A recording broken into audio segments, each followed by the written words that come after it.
All right, everybody. Welcome to another episode of the Safe Extreme Cast here on Game Wisdom, where some of the art and science of games.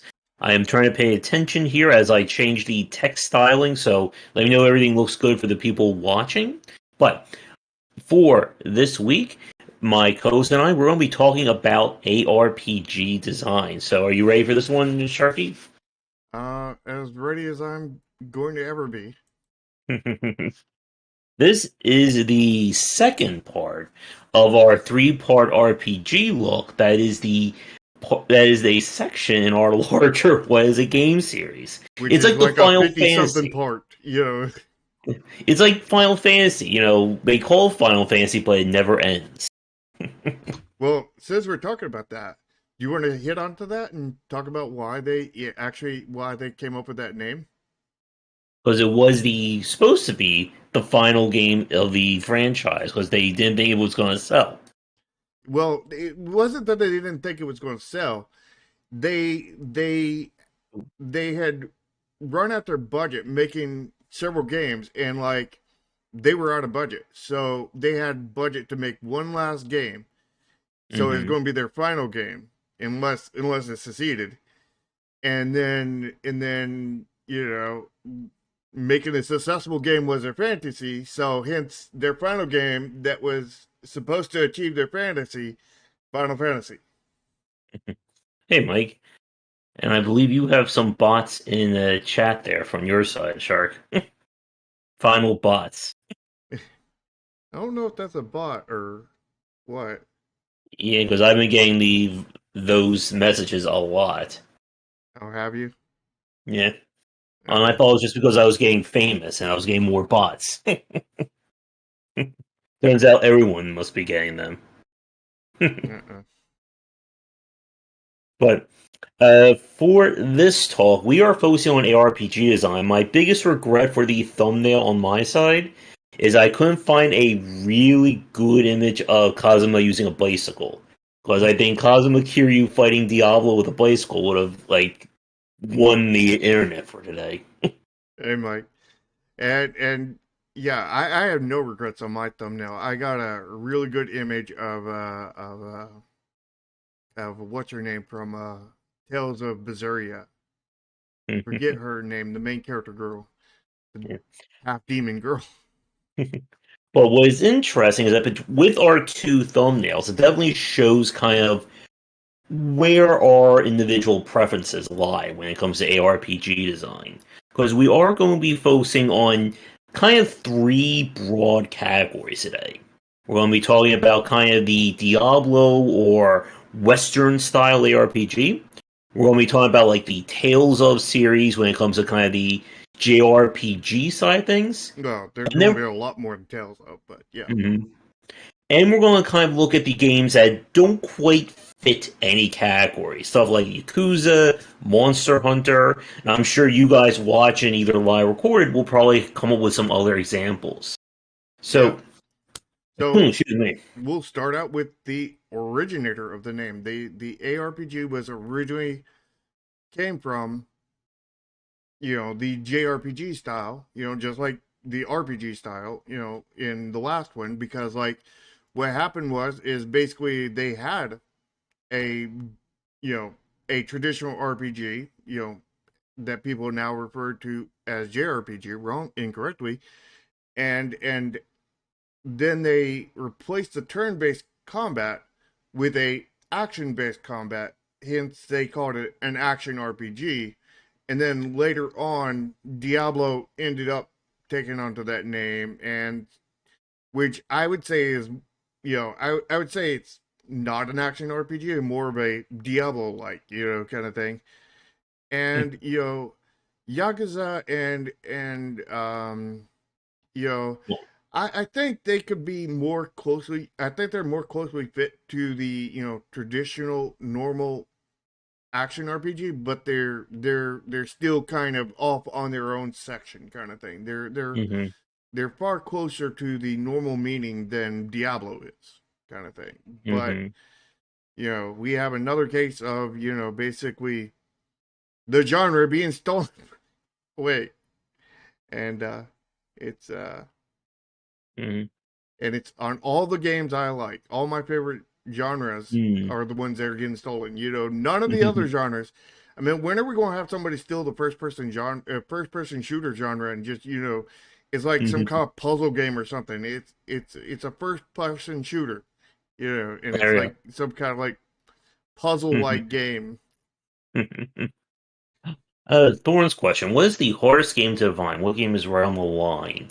That is a really good question because there are a lot of very weird or very different takes on it. Like we could talk about something like Victor Vran that feels more like an action game, but has those RPG elements. There's a Warhammer Mortar that we were talking about earlier. Um, hmm. I think you talked about the one most uh off hardest to define last night, which was the Monster Hunter. Hmm. Yeah, like Monster Hunter, like, and like this kind of gets at our discussion is that action RPG, depending upon where you slice it, you could really just be defining an action game that has RPG gear to it, Mm-hmm. and there's a lot that can we can go into these different points about. But the Like when we, original was you're defining an RPG, a Mhm. normal RPG, the traditional one, also referred to as a JRPG, with an action based combat system. or we should be specific, more of a real time combat system. Well, So it's they had not. real time and turn based too. So, I mean, like, But it's usually going to be a little bit more Twitch skill focus rather than like the same kind of like planning that we see from a traditional JRPG or CRPG. yeah.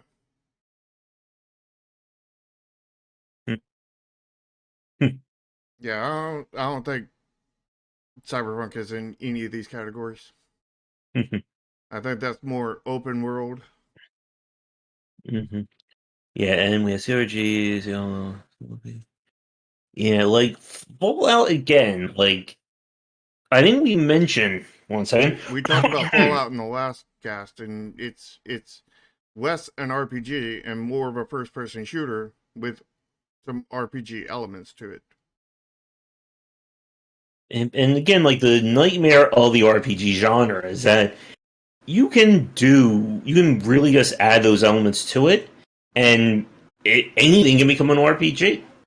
If you add, upgrades at how quickly you can flip tiles, you can make a Tetris RPG. Yep. Technically, I mean, Mm-hmm. technically, I mean, Call of Duty's been using RPG Which is stunning. for their game, just because they have a level system for for your character and like upgradable equipment or something like that. And that's doesn't make it an RPG, but like everybody's try has stolen the RPG tag from the original, and now you don't see hardly any actual RPGs, by the original standpoint. But we're not talking about RPGs today. We're talking about that was last week. We're Yeah. talking about action RPGs this Yeah, and week. we are going to be doing a topic on open world design as well, because open world is its own unique beast. Well, Mm-hmm. it does borrow. Well, the open world design is very similar to horror. That it's kind of like a thematic or kind of a style rather than horror in terms of mechanics. But yeah, there are lots of open world games that have borrowed action elements, RPG, driving, flying, whatever. Yeah, and we're also not going to be talking about tactical RPGs or strategy RPGs today because that will be next week. Hmm. Yeah, So, Diablo is more action than RPG. That's the reason why, that's another, kind of thing where it's no, it's really easy to define RPG. I mean, we defined it last week, and it is, the traditional RPGs is what people call JRPGs. So if you can define JRPGs, you can define what RPG is because that's what it is. so for like I said at the start, like I am not as familiar with JRPG, ARPG style games. So, what are some notable examples of it? Well, some notable examples of the traditional ARPGs is number one, Star Ocean. Star Ocean, made by the same people who made Final Fantasy, kind of thing. Square Soft slash Enix now. Um, and other notable ones. Uh, one that happened to have Disney characters on it. Any hints from chat? What ARPG had Disney characters in it? Hmm. Josh, do you know? No, never heard of it. Well, while chat's balling on that, another one would be the Tales of series, which is not exactly a parallel, but it's very parallel in a lot of senses to the Trails series. Yep, Kingdom Hearts. Tales and Trails. Yeah. So here's a question for you because we were having this discussion last night, and we'll throw it to the chat as well. What do you consider the Valkyrie Profile series to be? Is that, more JRPG or is it more ARPG style? Well, it's definitely not ARPG. When I looked at it, the combat looked like it was turn based. May have been, active turn based. I don't know. Couldn't tell from what I seen of it. But like then it had like this platformer slash action game like format where you were running around. When you have, like it was very segmented, I guess you would say. You can't you can have an action RPG that is segmented, but and they often are, but like not to the same degree Mhm. kind of thing. Like usually what happens in an action RPG is when you get into a counter, you're either straight off fighting them or it takes you into a small arena kind of thing where you have like enough space to run around for probably about you could probably run from one side to the other in probably about 15-20 seconds kind of thing, and then you're doing battle in there. Now some other notable action RPGs would be the Dot Hack series, Uh, which was a really good one. And um go ahead. I was about to say Dark Cloud, I think, would probably fit into the action RPG side as well. Probably I didn't play it, but it's definitely on the either traditional RPG or action RPG. I know it's one of those two. So if it had an Hmm. action based combat system, then yeah, it would be I, definitely the RPG, I action thought RPG. I thought Final Fantasy 15 was a road trip simulator. Final Fantasy, the thing about Final Fantasy 15 and all of the ones after 10, they're not traditional RPGs. They're also not action RPGs. They're either American RPGs, MMOs, or single player MMOs. In the Mm. case of 12, it would be a single player MMO. 11 and 14, I think it was MMOs. 13 and 15 would be American RPGs, that we Hmm. talked about last week. Hmm. That would be your And, Skyrims and stuff like that. and I'm starting to see some Buffering on my side, but fortunately I am recording this, so just in case. But it definitely looks like I'll be having to make a RPG quest to call Comcast when I'm tomorrow when I have some free time. Mm-hmm. So I think the big thing about kind of what separates the JRPG of the RPG side, we need to come with a better tagline for this.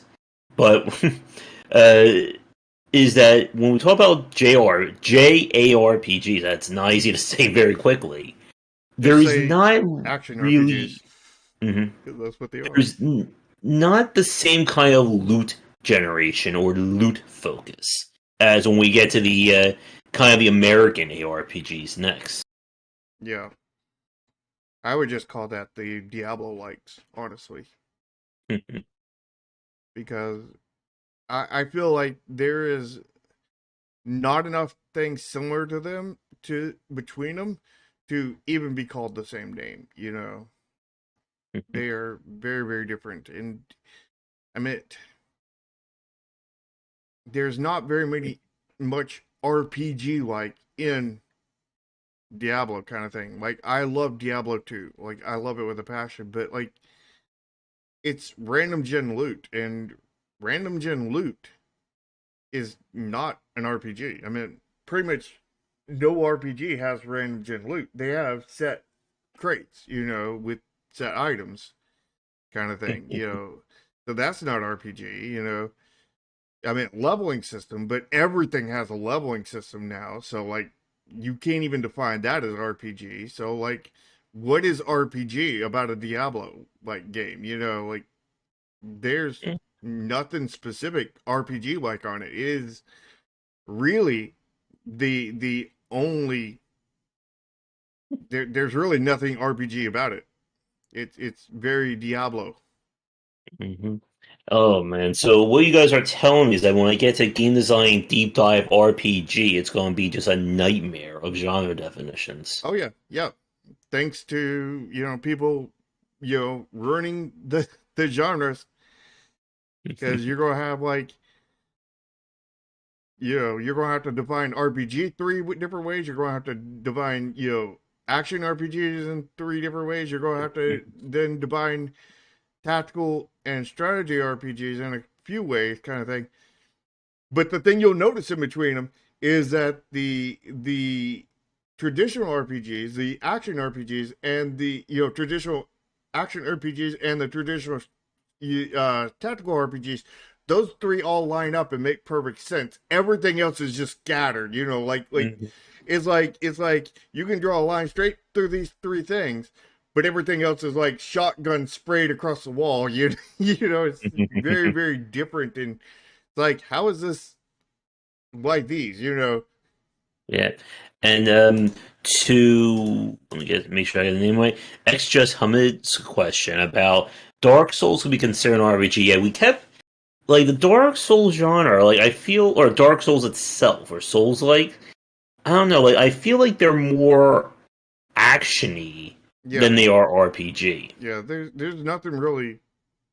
I mean, the only thing that is RPG about them is like that loot in boxes kind of thing that you go Hmm. open. That's the only thing RPG about them, which is And the more progression. RPG than Diablo. You know, Hmm. because Diablo is just random. You know, loot kind of thing.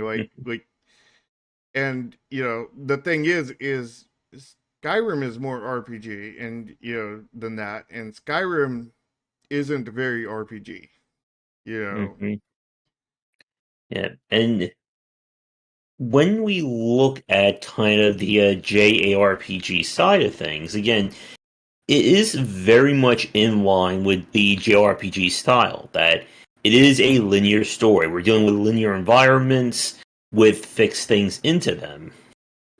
and when you look at tactical RPGs, you know that nobody really stole the name of, you know, for the most part, you know, they're they line up straight with those two. Why isn't it J tactical RPGs? You know, Hmm. you know, And like X like just Hamid just like really through this whole four loop Souls game, feel like Joy Manias with leveling.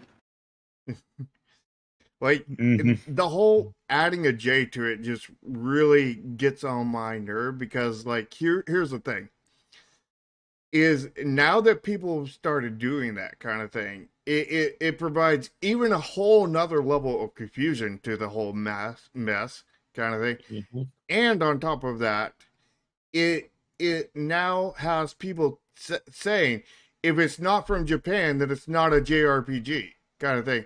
So if you were to, you know, make a, a what would be classified as a JRPG to some people kind of thing, and you were to make it in America kind of thing, or in Africa or any other country that is not Japan, then you're not a action RPG.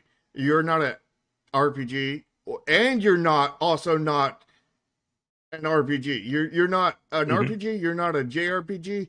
You're a game that doesn't exist.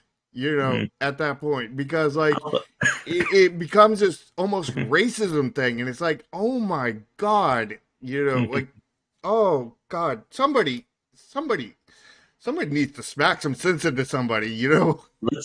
Let's add first person shooting to Monster Hunter, and then it will be a first person ARPG JRPG boss rush style game. That is true, Mr. Elrude. Not from Japan is still less restrictive. Oh yeah, when we did traditional roguelikes, that's gonna be a fun one. Or that was a fun when we did that one in terms of what exactly is considered a traditional roguelike. I haven't played Grandia, Mike, but it I might be an action RPG. I've heard of it, I have too, but I haven't played but it. yeah. And again, like for people who are new, yeah, Ahmad, for people who are new, like the whole JRPG side of things is where I really have somewhat of a blind spot. I played a lot of the early ones in the 90s, then I got tired of it, and then I kind of came back when I found the Shin Megami Tensei, and that's kind of like where my style is. Although I did play Xenoblade, and as you were talking about And last night, that would be Xenoblade another. is another action-based action Hmm. RPG. Hmm. I really like Xenoblade Chronicles. Yeah, so do I I. didn't play the second one though. Yeah, the second one nowhere near as good. Hmm. Like I enjoy it, but it's not the same kind of game because they're going for a bot apparently in chat. Hmm. And besides the bot they're going for in chat is they're going for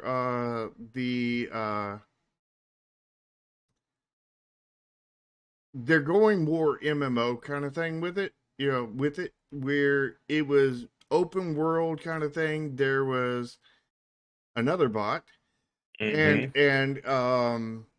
there was open world, and it was more loose on the story and everything. It still had way more story than your MMOs or your Skyrims or anything like that, but it was sort of a blend between like the traditional RPGs, MMOs, and just a little bit of American RPGs kind of thing. But like I just it wasn't bad, but like it just was nowhere near as good as the original Xenoblade Chronicles. Hmm.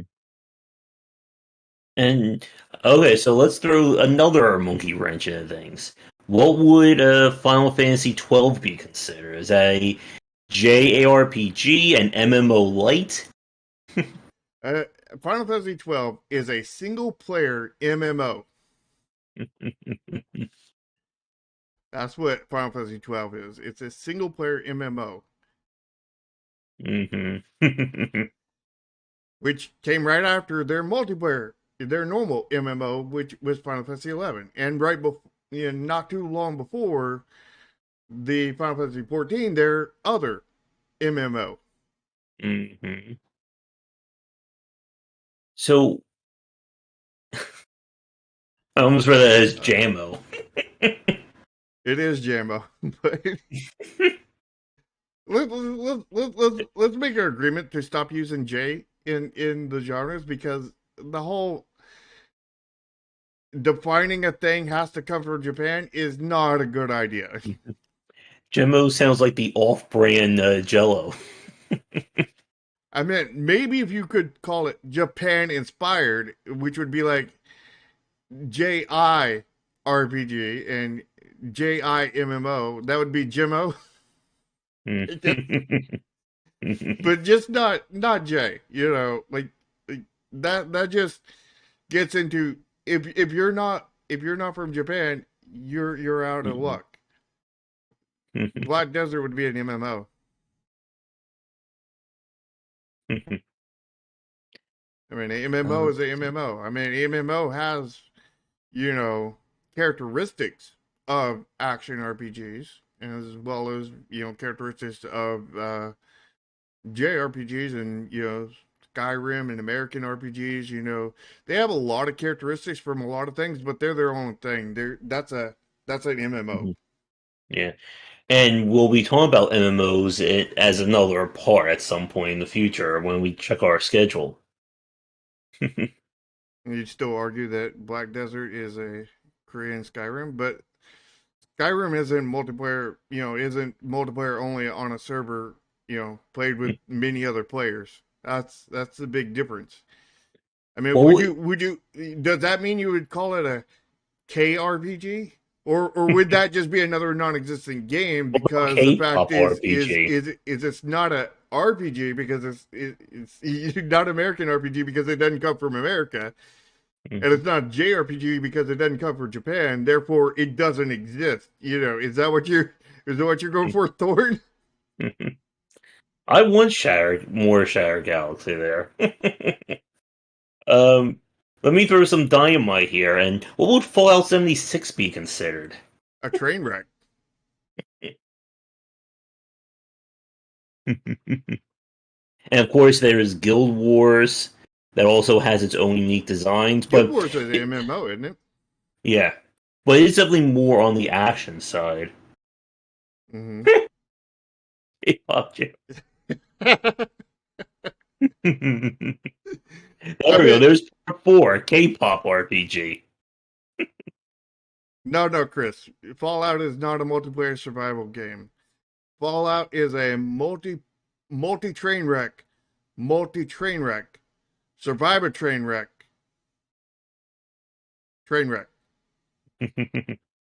But is there anything else regarding JARPG design that makes it distinctive, or do we want to move on to the Diablo likes, or what's considered the standard ARPG?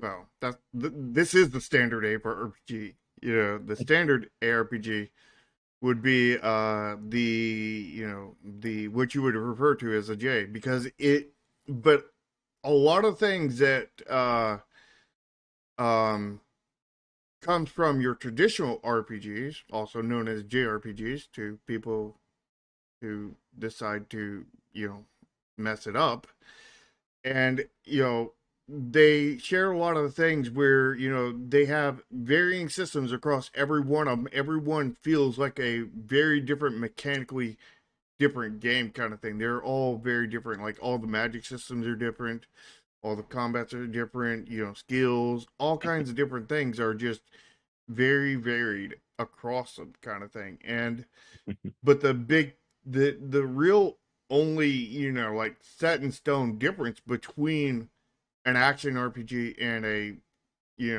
traditional, RPG, the Japanese variety on both, but that's the traditionals, would be that it was the action based combat rather than the turn based combat. That's that's that's really all there is that is set in stone different because everything else varies, but they have similar systems that vary, kind of thing across it. I have not finished any of the Fantasy Star games, Chris. I haven't either. Maybe the only technical one be I played a whole lot of Fantasy Star Online back on my Dreamcast with my dial-up modem for all the youngsters watching this. Hmm. What is a dial-up modem? Hell. So it's Diablo. Yep.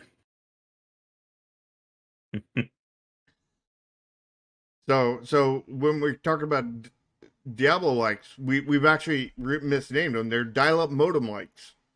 hmm Uh, to address Hamid's question, what we consider the role playing. I think we can. I think what we kind of distinguish is that you are playing as a character. Like you're either like we're talking about from the JRPG side or traditional. You are you are basically inhabiting this character in this world. You're clouds, squalls, what was it? All the characters from the other Final Fantasy games. Or if we're talking about these from the CRPG side, you are literally creating your party and you're building, what classes they're on be, what are their traits, what are their stats. Like there is an actual character that you are either building or you're inhabiting. Mm-hmm. And Mike asked, "Is Zelda an ARPG?" And I would say it would depend on which Zelda you're referring to because Zelda has done tons of different gameplay loops. hmm Like you have like the Zelda 1 would be an action game with RPG elements kind of thing, which hmm would probably put it in the action RPG, but just barely. It's more action. It's more action adventure than RPG kind of thing.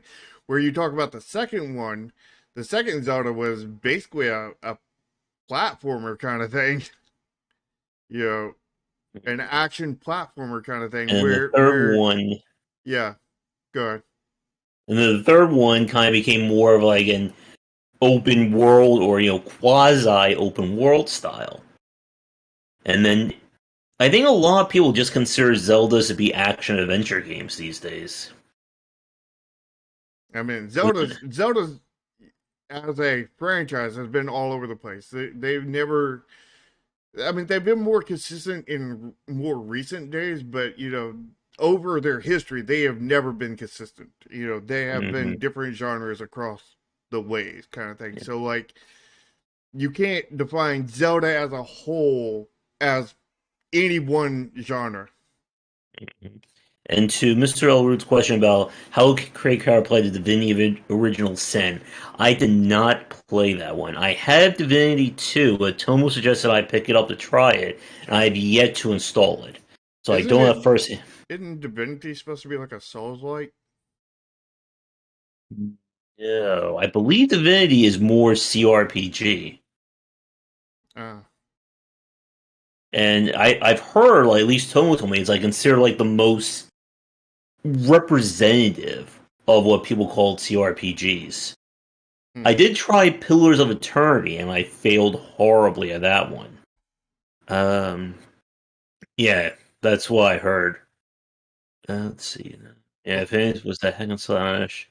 action adventure would probably be the best overall tag for it, Mike. But hmm not again a 100% solid tag. hmm And we'll get to Curious Mike's question probably in the next few minutes when we switch gears to ARPGs. Let me see what Chris was saying. So we switch gears from ARPGs to ARPGs. Good too. I have not played the Wasteland game that came out. I've heard good things about it, but at the same time, is as we were talking about last week in terms of traditional RPGs or traditional CRPGs, they're not my favorite genre to play.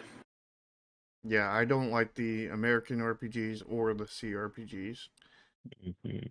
I love the traditional slash JRPGs, and I love the traditional slash um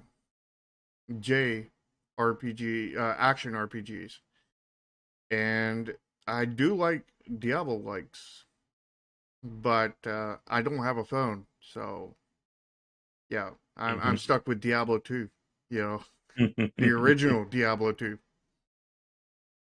and some other games like Path of Exile and Victor Mhm. Brand and you know Because I don't have a phone. You have a phone? I do. And I think that may be a good segue into talking more about the ARPG side of things. The And ARPG side of the ARPGs? mhm. So Diablo likes, or what most people or the general consumer considers to be ARPGs, comes with a whole lot of its own unique elements. And let's see, like mentions. Oh yeah, of course, Chris. Just put likes to everything. What about a Metroidvania like? Because the Metroidvania wasn't confusing enough for people. And then we need to put lights on it too, on everything too. What about a light rogue like light You know, diet like? maybe what we call it is instead of a Diablo like, we'll call it a Diablo of Exiles. You know, like the Metrovania. You know, the Diablo of Exile. But when we again, we like Chris said in our Metroidvania video, we have to do a Igavania talk at some point. But with the with the American style ARPG, would that be the AARPG? I think it would just be the Diablo of Exiles. Mm-hmm. To make things a little bit easier, and just so I don't have to keep saying ARPG for the next 20 minutes, I'm just going to call them Diablo likes for right now. But the Diablo likes, and of course the original Diablo.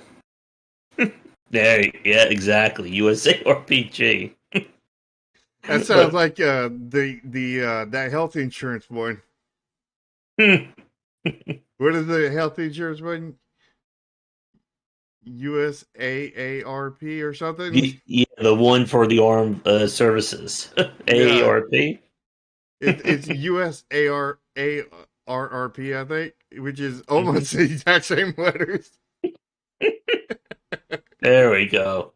We are, just like in an RPG, we are going completely off the rails and going off the main path for today, for this week's show, aren't we? By the end Very of this, soon. cast, we'll be saving the world. Or doing a cooking mini game. We'll be saving the world while doing a cooking mini game. And a sing along like in the Kingdom Hearts games. There we go. Hi, Leona. But Diablo likes. Hey, Leona. Maybe. Where is Grinding Gears based out of? Because we have to make sure that everything is regional. So you have your USA RPGs, you have to have your South Africa RPGs, SA RPGs, Brazilian RPGs. You gotta have your Canada RPGs. What would that be? The AYE, RPGs? The Australian RPGs. The A RPGs. All right, so New Zealand RPGs. NZ RPG. But but to somewhat get Twitter RPGs, which would be horrible to play. But to get somewhat back on track, the idea behind the original Diablo was to combine several different aspects of gameplay. So they wanted to make an RPG, but at the same time, they didn't want to make it turn-based. They want to make it more of a Twitch-based skill. So they introduced this idea that you can move your character around in real time. And things such as, dodging and avoiding hits, it really comes down to, if the enemy is here, and I'm right here, let me just move over here, and I'm dodging those attacks. And I like that kind of dodging. I hate the dodge when they attach it to a button. And from there, they also want to introduce elements of replayability. And this is where, Chris is really going to get me started on that topic in a few minutes. But this is where we began to see kind of the roguelike-ishness, that was not easy to say, be integrated into Diablo likes. The areas were procedurally generated.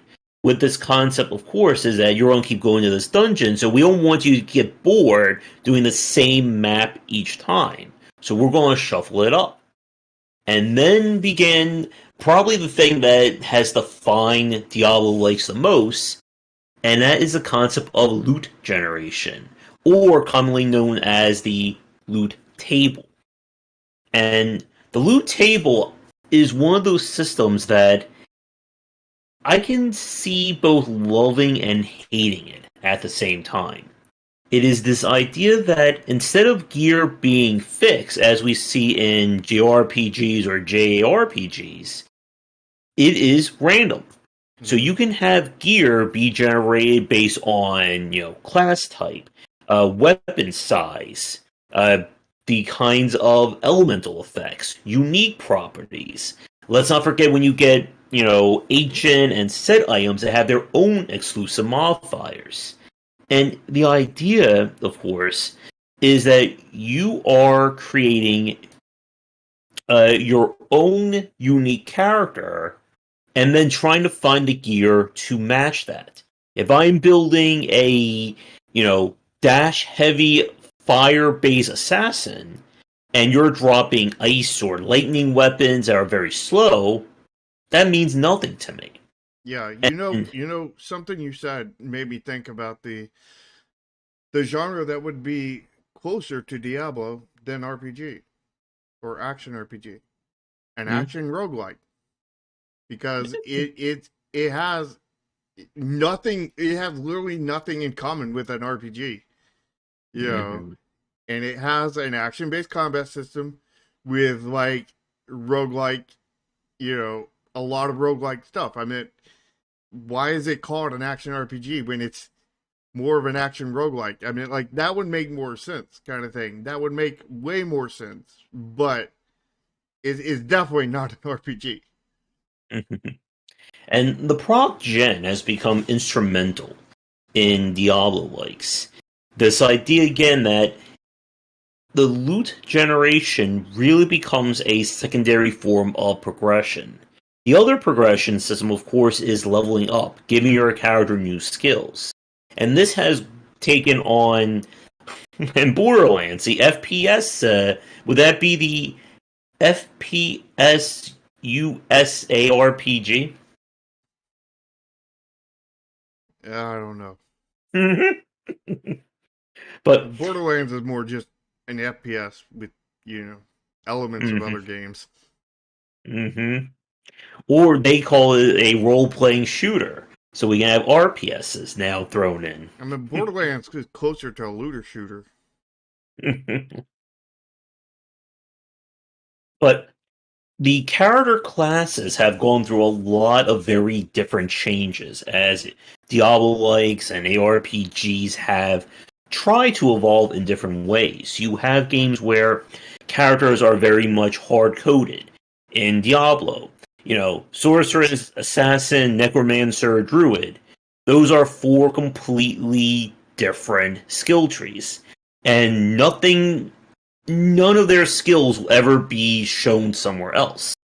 You then, of course, have the Path of Exile, Grim Dawn route, or, even older than that, Titan Quest, where you can build a character, or actually, Path of Exile will probably be the more advanced version. In the Titan Quest Grim Dawn example, I choose, my masteries, and the masteries themselves come together to create a class. So if I want to be a warrior, necromancer, archer, wizard, healing, summoner, range, stealth character, it all depends on what masteries I choose. And then the Path of Exile route is essentially, here's this massive skill tree or perk tree, and the character classes are occupied different points on it. And then you can go wherever the heck you want. So if you want to take your witch, who's supposed to be a spellcaster, and slowly but surely go to 2-handed weapons and heavy armor, you can do that. Is it the most optimal way of playing? Probably not. And we could even talk about another example of this, when the weapons themselves become classes. And I think this would probably be where Monster Hunter may kind of, squeeze its way into the conversation. So this would be Diablo likes like Victor Vran and Warhammer 40k Martyr. Or was it Warhammer 40k Inquisition Martyr? Again, they're just adding in words now. Where if I give my character a shotgun, I get access to the shotgun attacks. But if I give him a two-hand sword, now I get the two-hand skills. And essentially, kind of a skill rerolling is as simple as just changing out whatever my weapon is. And it's a very interesting way. I think those definitely fall more on the action side than RPG compared with some of the other examples. But what does everyone think about that? Where the weapons denote your class, essentially. Well, this is going into tomorrow's topic, but Disgaea does something along those lines to where they have like their classes kind of thing, but the classes determine like how fast they can learn certain weapons kind of thing, and the weapons as a class, as well as the the base stats and how they grow kind of thing. And then like you can put like a sword, you can make a mage class character and give them a sword, and they will learn the sword class. They will have all the moves of the sword class. They will just advance a lot slower, and they will not have good attack. They'll have really good intelligence that you're not really using. They'll have or you could put like a mage wand on a warrior, or an archer, a bow on any of them, and you can cross any of the weapons kind of thing, because the weapons themselves are the classes, and the quote unquote classes are stat bases and growth bases kind of thing. I did not play a New World, but as another tangent, I just remembered another series that would probably be in the JRPG side. Ni no Kuni, if you play that one. Probably. It's definitely either traditional action RPG or traditional RPG. One of the two. Thank you, Chris, for that question. Only if you get a double jump. Remember, it's not Metroidvania if you don't get a double jump power. But yeah, we have seen like 2D style games have gone the Diablo-like style. I mean, they could have even gone like the JARPG style as well, where you have fixed drops and fixed gear. Like, here's a question. Where would Salt and Sanctuary fall in on all this? I don't know, I haven't played it. Because it's one part of a Souls-like, but it features fixed classes and fixed drops like in an RPG. And there is movement tech, but it's not as robust in the same way as a Hollow Knight. And it sounds like a Souls-like with Metrovania aspects to it. And wow, the bots are out. Oh yes, they are. I wonder why bots are posting in chat. That makes no sense. Don't know. There is light Metroidvania in Soul and Sanctuary. You do get a wall jump. You do get I don't remember you get a dash. I don't think you get double jump in Soul and Sanctuary. Oh, you get like the ability to reverse gravity, and then you're walking on ceilings. So it's definitely more action platform than some of the other examples. It's also hard as heck, as anyone who's played it can attest to. Well, does that make it Kaizo instead of platformer? No, because you can certainly do different ways of skipping areas and avoiding jumps as well. But it's probably more of a unicorn death simulator. And if anyone who's played the game will know what I'm talking about. Oh, there's another bot. Hmm. If we got $1 for every bot we squash, I think we would be set right now. Yeah, that would infinitely times the income I make from these because it would go from zero to like what $3 or $4. I'd be in the money at that point. There you go. That's 300 times infinite more. You know, Mhm. that's 300 infinities more than what I Yeah. got what I get right now. And it does, and I think I would agree with you, Elder, that it does have more Metroidvania aspects to it because you are limited based on movement tech as opposed to stacked, I can't kill this enemy because I don't have a strong enough sword. It's more I can move on to this next area because I unlock the ability to do a wall jump back there or make invisible platforms visible. Mm-hmm. Now, going back to Is making invisible platforms visible? Is that safely stream? maybe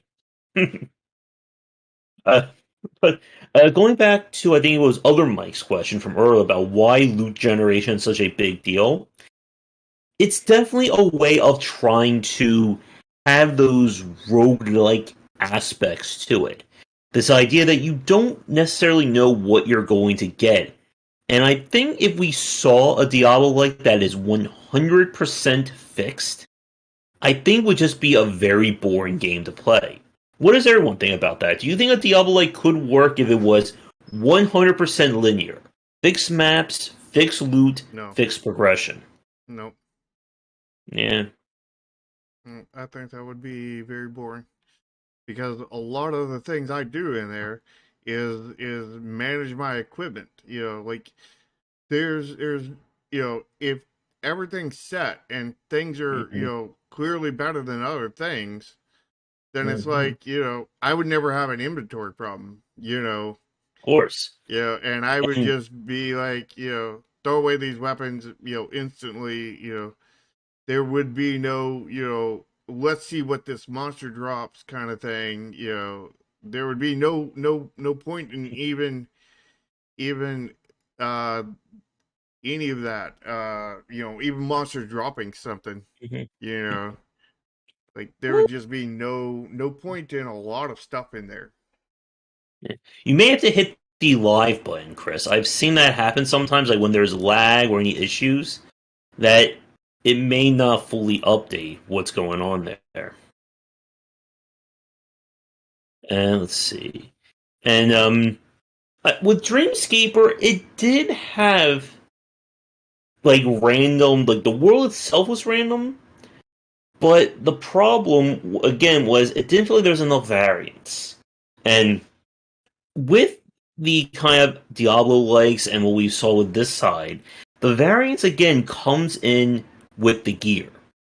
That it is fundamentally different, or it should be fundamentally different, if you're using a two-handed battle axe versus a little tiny dagger, or you have a drone launcher versus a chainsaw sword in an Inquisitor.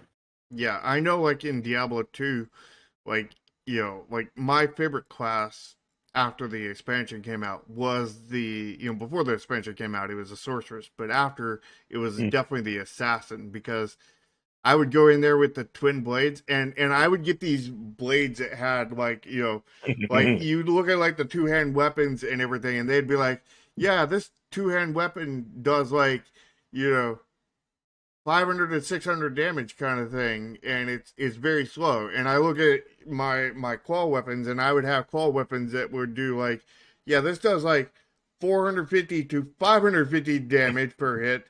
Plus, it has like 500 poison damage, 500 lightning damage, 500 this, and it's very fast attack speed. And I have two of them, and I just go in there and tear stuff up,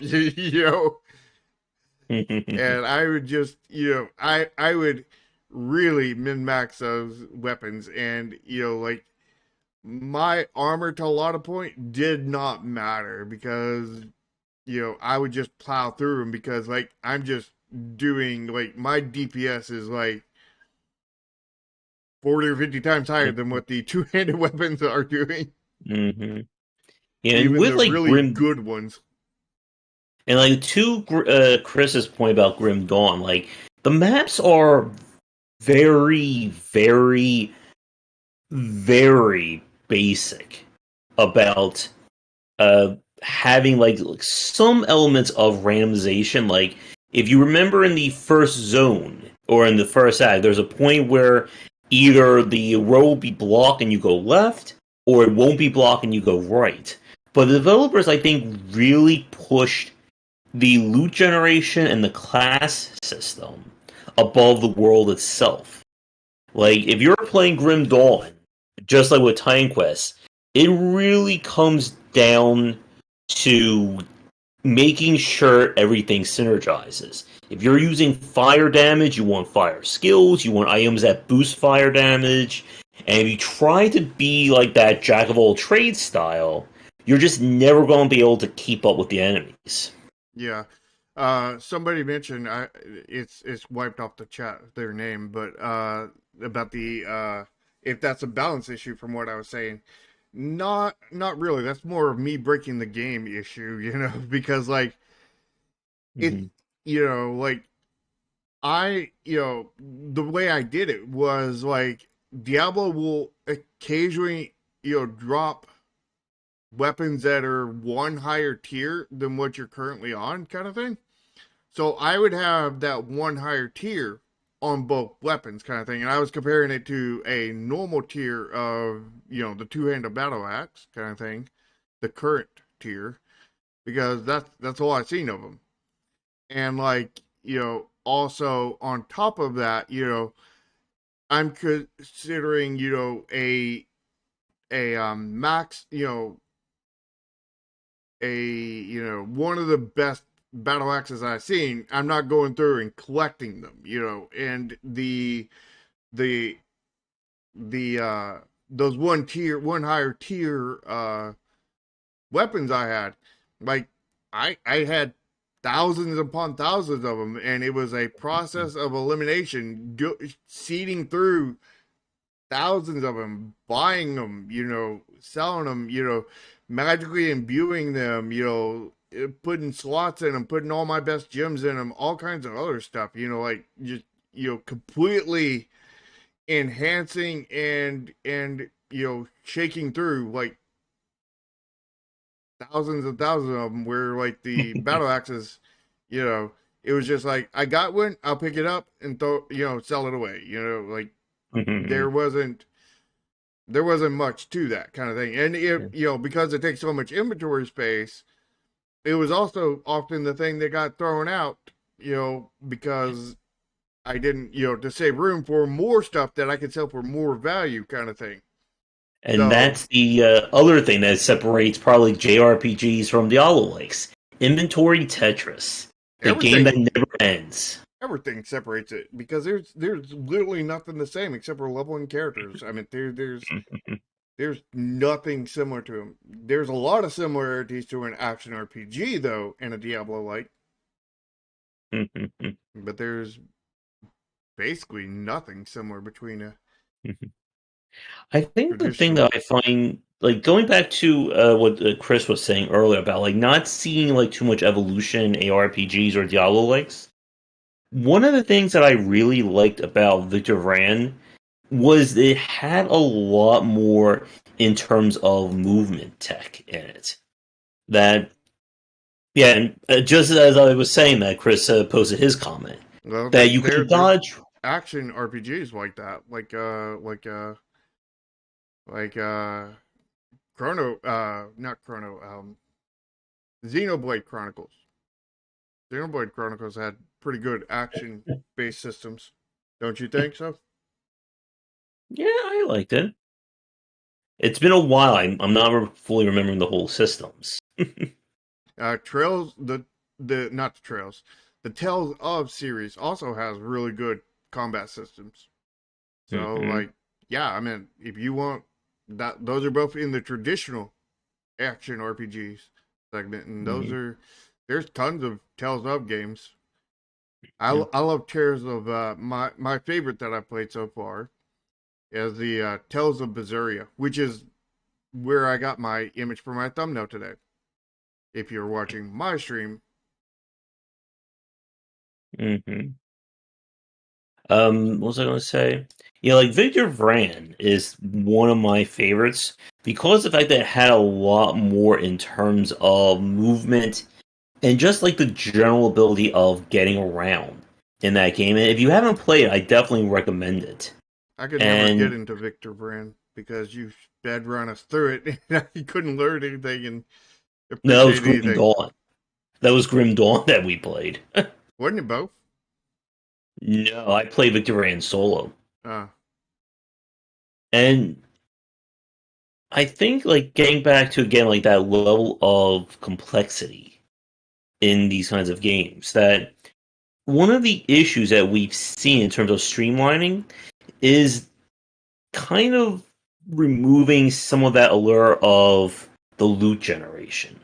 Both Diablo 3 and Inquisitor Morta have this issue where what drops is entirely locked to your level. And Inquisitor takes it a step further that you literally will not find weapon types until you hit certain levels. And but again, in a game like Inquisitor, your weapons are your classes. So it's kind of like you're really being shackled at the start of playing that game. And I've had friends, my friend Brian Rubin, like he just loves Inquisitor Marta, and I just got so bored of it by like level 20, 25. And it's when we get to those very, I guess, curated, I think is the word that would fit here, kind of experiences where you kind of lose that mystique of, like, in Diablo 2, one of my favorite things was in one play, I was just casually fighting imps in the very first area, and it dropped a set item just completely out of nowhere. And that was just a really great surprise. Something like that would never happen in Diablo 3 because they have so hard coded how, or they've just rigidly defined how loot and progression works in that game that you'll never see that experience happen. If you want a set item to drop, you gotta fight a boss or elite class or do the rifts. mm-hmm. And the same thing with the loot generation, that it got to that point where I had nothing else to really find. I had my ancient set for, I think it was a necromancer, and I'm done. And the thing about Diablo likes is when the loot hunt is done, in a lot of cases the game is done because there's nothing else really to chase after. Yeah. Like I I dearly love Diablo 2. Diablo 2 is one of my top games of all time. But I do not like Diablo 3 and I do not like any of the Diablos after that. You know, like they they they peaked at 2 and then they went to shit after that in my opinion. They you know, I'd rather play Path of Exile or anything else besides Diablo after Diablo 2. Like there's Diablo 2 got pretty much everything right, and every Diablo well after that has gotten most things wrong, especially the monetization. Mm-hmm. And to Chris's point about a Diablo with a great story, that's kind of what I think they were trying to go with Woken. And like Woken has like fully voiced cutscenes and a lot of exposition, but so like a lot of people say it's just so much wasted potential in that game. Hmm. And they're, I think, still trying to like play catch up in terms of trying to fix it. Now, I do like being able to swap skills in and out. I know, like, that's one of those things, like, again, like JRPG versus CRPG that a lot of people will argue about. But I do like being able to. I've completely forgot the term. If anyone can remind me for what the actual terminology for being able to swap your skills out or reset your skills. Skills popping? No, there's like I think an actual like term that it's used. Skillless Skill papa? reroll, something like that. You And press it. Skill. It's gonna kill me until it's gonna just like pop into my head at one point. And Josh missed that. Did you I heard skill squatba. skill swappa? Let's see. Yeah, and like the progression, like to Foreign's comment, is the major point because it is more action focused. And typically, again, like the stories are definitely the weakest aspects. And when developers try to push that, it often comes off as being very hokey or cringe. And I say cringe at the same time others ever woken. Like a Diablo 3 story is just a whole bunch of eh. My favorite point was when they're talking about the girl who turns into Diablo, which I know I'm spoiling Diablo 3 for you. And like everyone's like, "Oh, you must be really broken up about her." I was like, "Wait, who did what now?" I was busy farming a gear. Yeah. The the problem is you have to be careful how you implement stories into game. Every game has different stories, and I know this better than most people, seeing how one of the biggest things you never want to put a story into is a multiplayer only game, and that's currently what I'm doing because the fact is if you went into matchmaking, you got your match, and then you had to watch a you know 2 minute long cutscene before you could start your match that is going to only last maybe 5, 10, 15 minutes kind of thing. That would just drag down the game. That would ruin it because you're ruining the pacing and how everything feels kind of thing. And you can do that in any kind of genre kind of thing.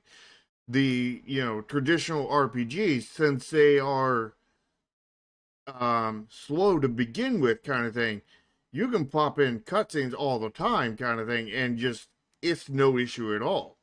You do that to a heavy action game, you're going to have some problems, especially if they're long cutscenes. And basically everything has to be built for the game. You can't just do what some other genre does and plop it in there. Like, and with my multiplayer only CCG kind of thing, what I'm doing with it is the cutscenes are going into the times when you're already going to be waiting, or when you're slow, like during matchmaking, you're already waiting during that point. So why not enjoy a cutscene rather than being bored out of your mind watching a little circle go around in circles kind of thing? It's also on profiles and like other, it's in the tutorial, and it's in these places where it does not get in the way kind of thing, because the last thing you want to do is have the story get in the way of the gameplay. Mm-hmm. And I don't like skippable stories. Like that's just like you can skip part of the game. I mean, that's almost the same thing as skipping skippable tutorials. It's a no go. You need to make the I mean, cutscenes need to be skippable on the second time you go through something if you're replaying the same stage over and over again. But like like it doesn't need to be skippable the first time. If there's a need for that, then there's a need for you to rethink how you're putting the story into the game because you're not putting it in right. Because there shouldn't ever be a need to put a skippable in there on the first time, because if there is a need for that, and I'm getting a weird smell, if there is a need for that, then you got an issue. And I'll be right back. I gotta make sure the house isn't burning down or something. Be right back. All right. All right. Well, Shark is checking out. I did look up the word. It was respec. That's what I was thinking of. And oh, there's a plot twist for Mike. And I think I do agree that I would like to see more elements. I'm getting weird. Now I'm getting weird messages. Looks like the bots are out in full force here. But when we see kind of more modern uh, Diablo likes and such like that, I would want to see more of them trying to occupy more of the action side of things. Again, like when we look at something like a Monster Hunter, or even something like a Remnant and Borderlands, we're trying to add more of the shooter aspect to things. Now, Torchlight is another one of those series that, again, it falls in that very weird place in terms of action RPG or Diablo-like style that I found to be just a little too, I think, reductive in its systems, especially after playing Grim Dawn and the later Diablos and Inquisitors and so on, to really hold my attention. It is a very solid game. But the problem with a lot of Diablo likes when it comes to loot generation is that it makes you kind of you're held to that system. As in, I can, perfectly spec my character skill wise, but if I'm a gun base, if I'm a dual wielding gunner in Grim Dawn or Torchlight or whatever, and nothing but swords are dropping, I'm screwed. Even if they are really great swords and they're amazing weapons, and some games will tilt the loot table. This was something that Diablo 3 did with their 1.04, that you eventually got the ability to, or what they did was, if you were playing as the barbarian or the wizard, that the game will kind of push the chance that those items would drop. As opposed to, if I'm a necromancer and I really want a weapon that drops for +3 barbarian skills. I'm back. And All right. turns out my mom is burning stuff in the kitchen. Oh, good. Which, with the airflow in this house, makes that air come right up, and it goes right up the stairs, right past my air conditioner intake, and then gets sucked up into it, and then distributed right into my room. Which is freaking fantastic. Yeah. And you have to be very mindful, again, of how loot generation works if you're trying to build a Diablo-like. If it's too rigid, then it becomes a very boring system. If it's too wide, then the player could fight and not get rewards. And that was the other point that happened with the very first version of Diablo 3, where you can kill a boss or you can get an epic item drop, but because the stat disparity or the stat range was so wide, the chance of that item actually being good is far lower. So you could find an epic level weapon, but it could roll, the lowest possible side for what it could get, and it's worse than your actual common weapon. Yeah. And, hopping off of that and slightly into next week's discussion with this Gaia kind of thing, I like the way they did it to where where weapons had tiers kind of thing, like 1 through 40, 41, depending on which weapon it was kind of thing. And basically each tier had the exact same stats. There was nothing randomly generated about it kind of thing. The difference is they would have different resonance on there, anywhere between 1 to, most of them had 1 to 3, but you could have like some of them that could have up to like 13 kind of thing. And then inside of each of those, each resident was random kind of thing, where this resident would add to attack power, this one would add to SP, this one added to, intelligence, and it would, like there's like 14 stats I could add to. And not only was that, but like how many residents were in that resident. So, could be, +1, kind of thing, just one resident. It could be, 500 residents. It could be any number of them, Well, residents are actually, basically there's an item world where basically residents reside. and they're basically monsters slash creatures that are in your weapon, kind of thing. So basically, it's like having living entities inside your weapon. And if you went into the item world and you beat them, you would then capture them. And once you captured a resident, then you could grab it and take it and move it to any other item, kind of thing.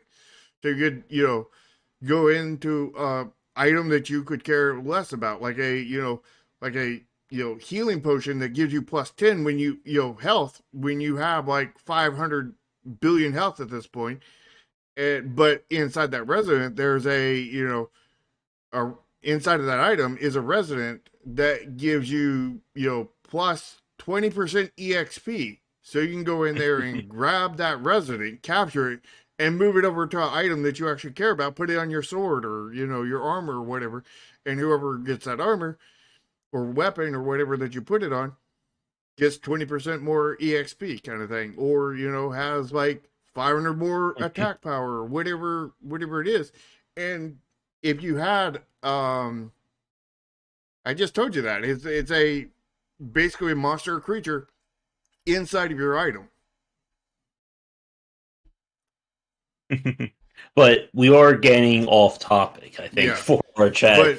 but it is a form of this loot generation kind of thing, and I do like that system. Mm-hmm. But I think with that, we are about an hour and a half in. Let's move on to the third and final point, and that is kind of like the games that really don't occupy any real side of things. So this will be the Yakuzas, the Monster Hunters, etc. And these games, I think, in a way, they really become their own kind of subgenre for their kind of design, wouldn't you say? Yeah, I mean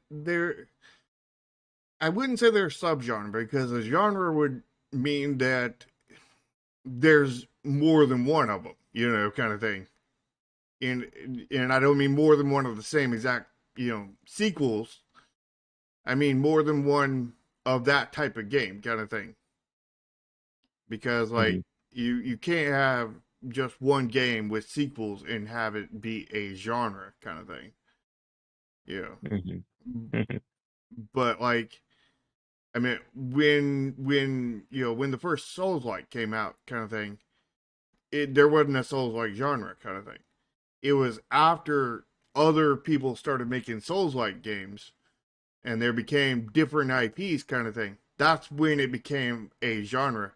But Monster Hunter and Yakuza could become a genre, their own genres.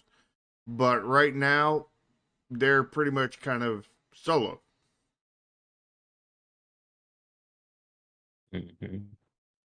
Yeah, Monster Hunter again, like it's so much focus on the boss rush or boss fights, kind of like Shadow of the Colossus. But it does have very much a lot of RPG elements in terms of what gear you wear, what passives that work with it. But it is also very much a loot hunt. But it is a loot hunt with fixed gear. And of course, you're looking for whatever your respective classes. And again, like going back to what we were talking about with Victor Vran and Marta, that your weapons very well define your class. If you're using the hunting horn, that is very different from using the club or the two-handed sword or the what was it? The sword that turns into a lance or the axe that turns into a blade or the transforming weapons. What about the eight-handed sword?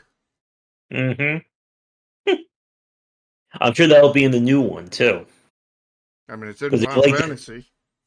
Mm-hmm. It's technically already in Monster Hunter. They're just wielding it with two hands. I want the whip gun. Just like whip bullets at people. Whip it good. Mm-hmm. Or whip it gun. Yep. And these games really become very much an Alright, over. See you later. These games really become an amalgamation of different designs. Like with Yakuza, they've gone for it's a kind of open world style game, but then you have to fight random encounters. But then those random encounters are actual action based fights. And then again with like a dragon, they just replace the action based fights with just turn-based combat. Mm-hmm. Very different, but yeah, yep, very similar. Is that safely extreme? No, that's extremely similar, but different. And these games, I think, again, as we talk about, when you start mixing genres, you gotta be really careful where those dividing points are. And this is, I think, one of the issues that Yakuza has had, or at least the main branch. That if you're trying to play it in terms of RPG progression, you still need to know about proper timings and dodge windows and switching up your combos. But if you also want to play a game more on the action side, you still need to level up Kiryu's stats and make sure you unlock all the different moves and heat options. Yeah, and that's a problem with mixing genres because that's going to hurt your viability. Hmm. You've got to be very careful when you're mixing genres. That's the reason why when you have like a traditional action RPG, like Star Ocean or whatever, it's very heavy on the RPG side, and the action side is very un uncomplicated kind of thing. They keep it very similar. Like in Star Ocean, it's like you have stamina to do three attack kind of thing, and then you run up and do or stay back and do three attack kind of thing. And it's kind of combo kind of thing. Like you have your like it's sort of like not all of them are like this, but a lot of them are like it's like the light fast hit, then the medium hit, and then the heavy hit kind of thing. Like you would have like maybe with an archer character, arrow like triple arrow, and then like arrow fury, kind of thing. Out of your three attacks, and it's very lax, and then you don't have a dodge button or anything, and you're just Hmm. moving out of the way, and Hmm. the only thing you have to time is getting waiting for your bars to come up kind of thing. We're like you know and we're like in Xenoblade, what they did was you have basically you can attack as much as you want kind of thing, with basic attacks, and then you had like certain skills that you could press a button to activate, and they were on a recharge timer. Hmm. But they were more simple. They were very much more simple on the action side because they knew that their fan base, the people who were going to play their games, were coming from Hmm. the RPG, the traditional RPG side, and the tactical RPG side. So Hmm. they didn't want to alienate their customer. And, that's kind of the problem with Yakuza. Yakuza alienates both sides, essentially, which is probably part of the reason why that game hasn't completely blown up. Hmm. To Chris's comment, yeah, it's kind of hard. Like I can think of really great action design, but I'm sure people would argue like the Witcher series in terms of good action, good RPG, and good narrative, but I could just never get into them.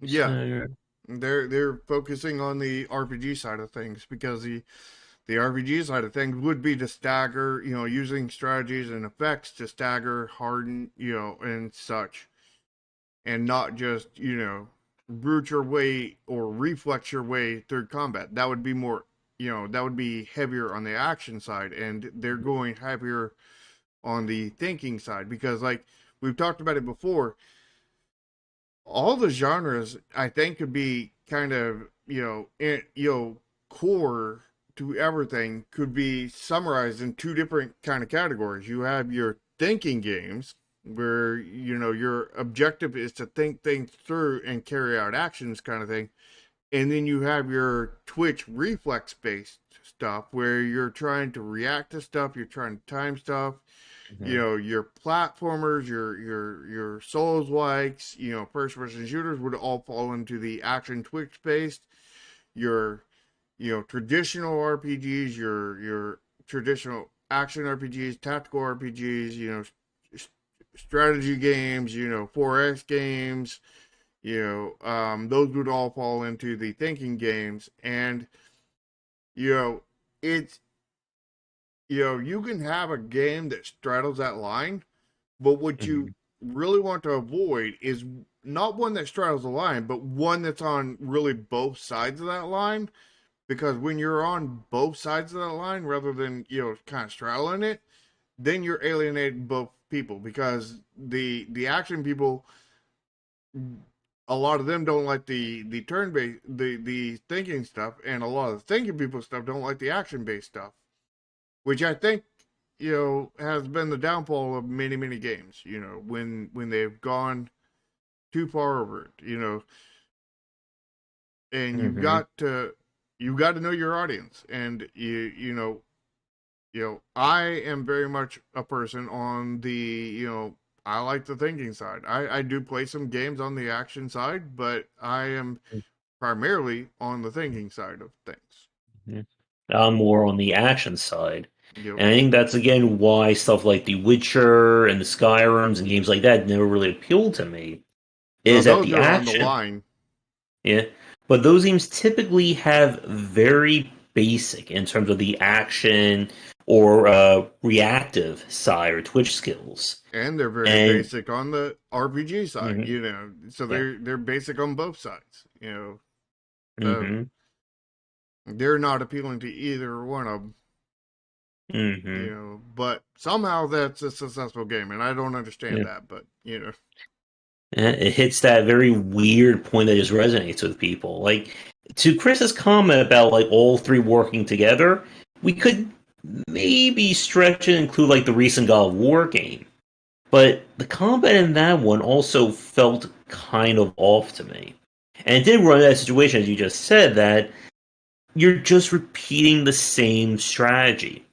So what we need is basically a Dark Souls of War Oblo. but that would be all action side.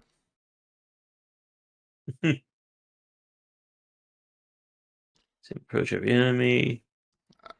It's very hard to if not impossible to correctly combine both the thinking side and the action side. And when I say the thinking side and the action side, I'm talking about the extremes kind of thing. You Hmm know, like you know Something because has to give. yeah, Like you can't have your Baldur's Gate and your Devil May Cry. Those two just aren't compatible. yeah. Mhm. Yeah, there we go. And some first person shooting too. Let's just put it all in. Why don't you combine a Souls like and a traditional turn based RPG? Hmm That'd be a great combo, right? And yeah, that won't you know alienate both fan bases. Baldur May Cry. There you go. Trademark that quick before BioWare takes it. And again, like this is the issue. Like when we talk about something like Anthem, that people really, I think, discount how hard it is to make these different designs work in harmony. Like we're not just talking about making an action game or making an RPG, but when you're combining the two, you need to have very involved, very well done progression, but at the same time, it needs to feel good in your hands. Mm-hmm. You need to think as much about the gunplay as you do the role play. And the problem that, again, like when we looked at the post-mortem from Anthem, is that BioWare is not an action game developer. They don't have that background.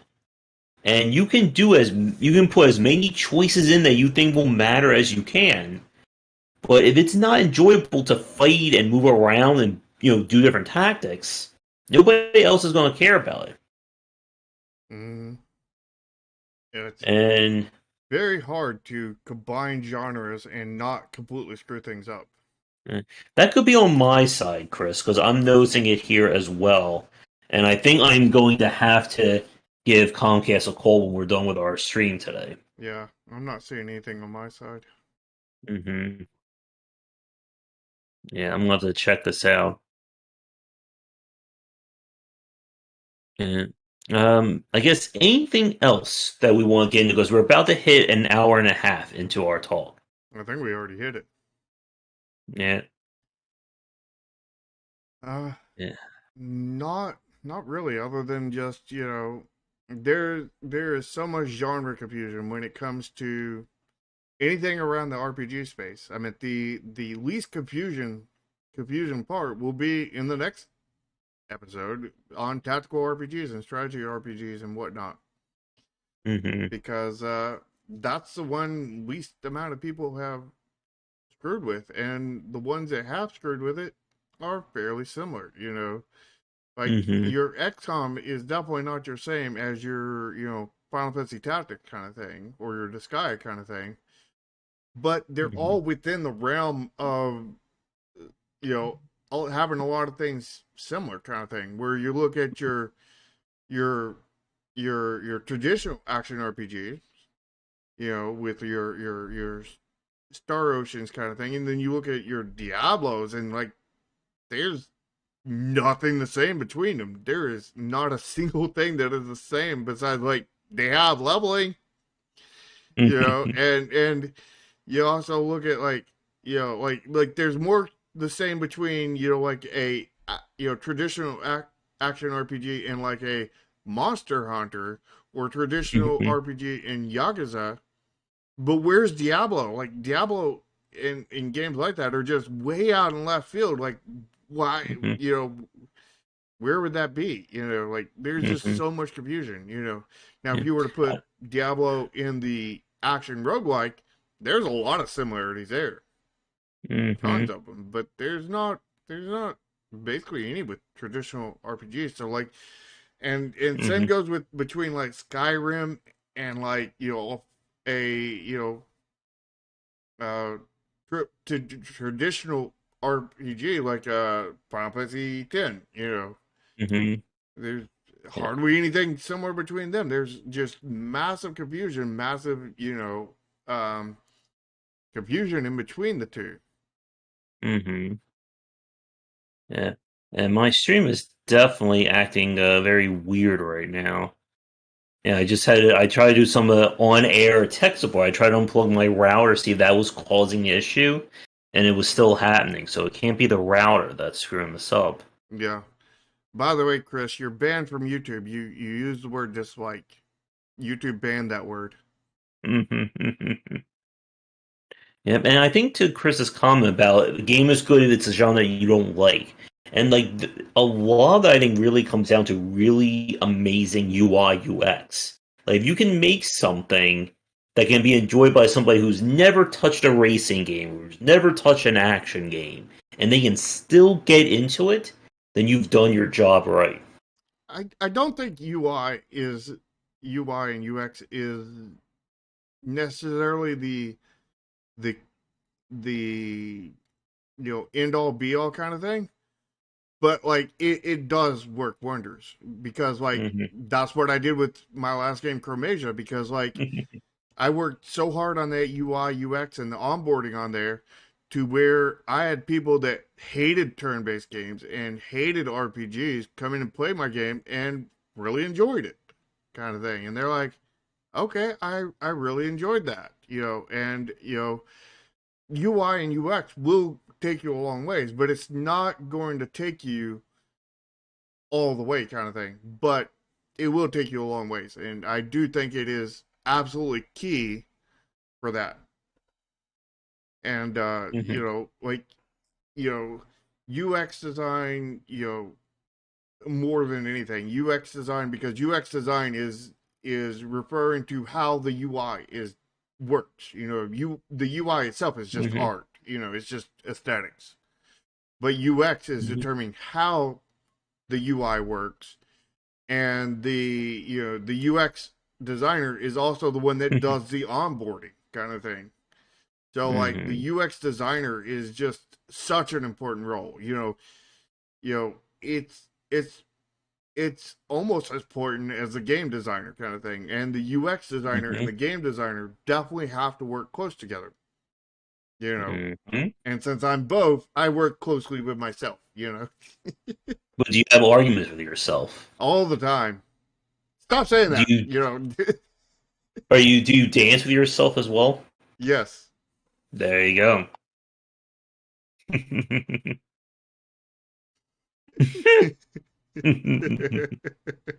I have not played an Animal Crossing game in a long time. uh, And I guess to kind of wrap up these points, because I actually have to go and I have a lot of videos to make. I gotta catch up after my guys with Trayvon yesterday. But when we talk about action or Diablo likes and stuff along these lines, it is whenever we're mixing these kinds of systems, it is a lot harder to get that balance right. Because if you remember in the original Diablo 3, they tried to justify that if you're like here to an enemy, the enemy starts to attack and I move over here, the attack still counts. And of course they lie and say it had to do with latency. But then of course that was magically fixed in patch 1.04. And you have to be very mindful of how these systems intersect with each other. Because like we've said, like it's hard to find a game that has really amazing action, really in-depth RPG systems and mechanics, and also has an amazing story. And I can't think of a game that hits all three of those. Can you? no, because if they ever came out, they would probably fail and nobody would hear about it because Mhm. you're not appealing to the right audience. You're appealing to two different. You're basically half-assing it to two different audiences. Yeah. And it's like it's basically just like some of those old games that were you know here's a really good stealth game, now here's a racing card section, now here's the FPS section, and now here's Hmm. the horror section, and it's like you know you could just see the churn there in your as each Hmm. mode changed, just like dropping massive percentages kind of thing. And Hmm. the reason why you can't it's very hard, next if not impossible, to mix the extremes is because you'll get extreme drop off right from the start because you're both extremes right at the start. Yeah. And not so much fight. Again, it's about kind of the audience that you're trying to build for those games. That if somebody wants to play Devil May Cry, at the same time they don't want to have to, deal with heavy RPG systems that stop them from doing all of Dante's cool moves. Yeah. But conversely, if someone wants to play an in-depth RPG, they don't want to have to worry about iframes and proper timings on reposes and parrying. Nope. Now you could, in a way, I could see even using like approachability or accessibility features to try and smooth out those points. Like if you were not interested in the RPG systems, you could maybe turn something on that gives you double or triple leveling, or just auto, upgrade your character. Just as you could turn something on that gives you more parrying windows, more iframes, and things along those lines. I don't But think you'd want to double your level, and that sounds like it's a grindy game. no, I I would mean say giving the it's player more just like double experience. I wouldn't even double experience because I mean again that sounds like grind, Mhm. and you really want to avoid grind. For the most part, I would think it'd be more like you tell the instead of getting to make a custom class or something kind of thing, you just select a default class and then it has a set path that it grows on. You know what I mean? Like Mhm. you pick that you want to be a mage kind of thing. So then it sets you on a straight path and just auto get you skills and everything rather than here's a mage with like 5 billion forks here of progression kind of thing. Which way do you want to go kind of thing, which would be more on the RPG side. than than that, but you could do something like that, and you could just be like, instead of buying weapons, they're just automatically given them once they reach a certain place, kind of thing, so that they, Hmm. Yeah. you I could mean, doctor stuff in like that, but like it, I don't think it's going to feel good. hmm. But like Yeah, and you could doctor it in, and maybe you can make something work.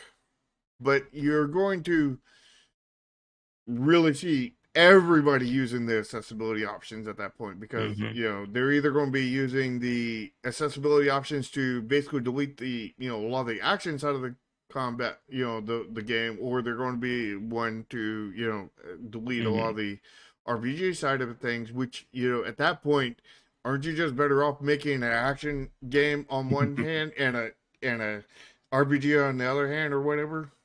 Hmm. Chris, did you ever play Dragon's Dogma by any chance?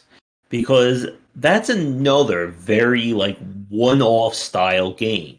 It's one part actions, one part open worlds, one part RPG. And there are people who love Dragon's Dogma, but again, it just did not click for me. But I love Monster Hunter. And it is, again, very hard when you're combining systems that have very, I think, specific tells to them together like this. So, He hasn't played it, okay. but Mm, yeah, it's very hard to, and this is the reason why we say all the time that if you're making a game and it's your first game, your second game, your third game, if it's any game before you've made a commercial success, I would even say almost two commercial successes, do not combine genres until you get enough experience to do that. Like I have a lot mhm, of game designs for that does cross that line, but I don't. Those all stay on the back burner until I mhm, get to the level that I need to be to put one out. mhm. So I think with that, let us wrap things up because apparently I got work and Comcast and all kinds of other things to do as soon as we're done here. So So, make sure you lick the smash button and smash the like button on both Josh's channel and my channel, as well as join both of our discords. Links to both of our channels and both of our discords are down in the description, as well as mhm, Twitters and all kinds of other stuff. yeah.